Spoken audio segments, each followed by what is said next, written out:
Hello guys, welcome back to my YouTube channel and how's you all? I hope you all are doing great. So Jaipur की राजस्थान की इस यात्रा के बाद हम लोग निकल गए थे हरिद्वार के लिए। हरिद्वार में ये हूँ मैं, ये है मेरी मम्मी और ये है गंगा मैया और ये है हमारे शिव जी। महादेव की इस दर्शन के बाद मानो दिन ही बन गया हो। और हम जहाँ पहुँचे थे हरि की पौड़ी यानी कि गंगा के द्वार पर, गंगा मैया ऐसे कुछ बह रही थी जैसे उनको देख के दिन ही बन गया हो। और वहाँ पे पहुँच के हमने स्नान किया और उनकी पूजा की। उसके बाद हम रात को फिर से वहाँ पे घाट पे चले गए थे। मानो स्वर्ग ही उतर आया हो, इतना अच्छा लग रहा था गाइस। ये हमारी इंडियन कल्चर ऐसे मानो हरिद्वार में ही आके बस गई हो और इतना अच्छा लग रहा था। चारों तरफ मंदिर थे और आरती की नाद सुनाई दे रही थी और बहुत अच्छे से स्वर्ग जैसी फीलिंग आ रही थी, बहुत अच्छा लग रहा था।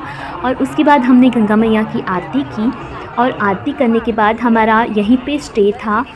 हमने मेमोरी के लिए कुछ फ़ोटो खिंचवाई यहाँ पे और थोड़ा टाइम भी स्पेंड किया। उसके बाद दूसरे दिन हम चले गए थे माता चंडी देवी के टेम्पल और माता मनसा देवी।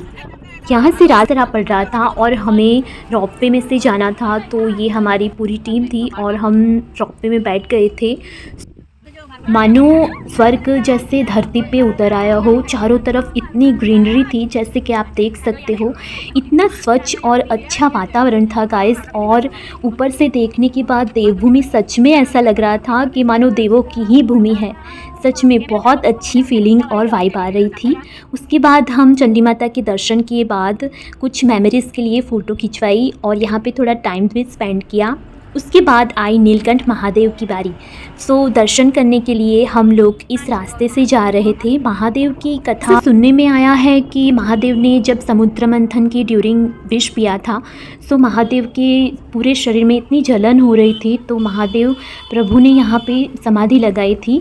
हमारी कार यहाँ पे कुछ ही डिस्टेंस पे रुक गई थी और हम वहाँ से पैदल चल के जा रहे थे और वातावरण वाव मानो दिल जीत लिया हो। बाद हम वहाँ से राम झूला गए थे और वो भी बहुत अच्छी और सुंदर जगह थी गाइस। नेक्स्ट व्लॉग में मिलेंगे, मथुरा साथ चलेंगे। Till then bye and take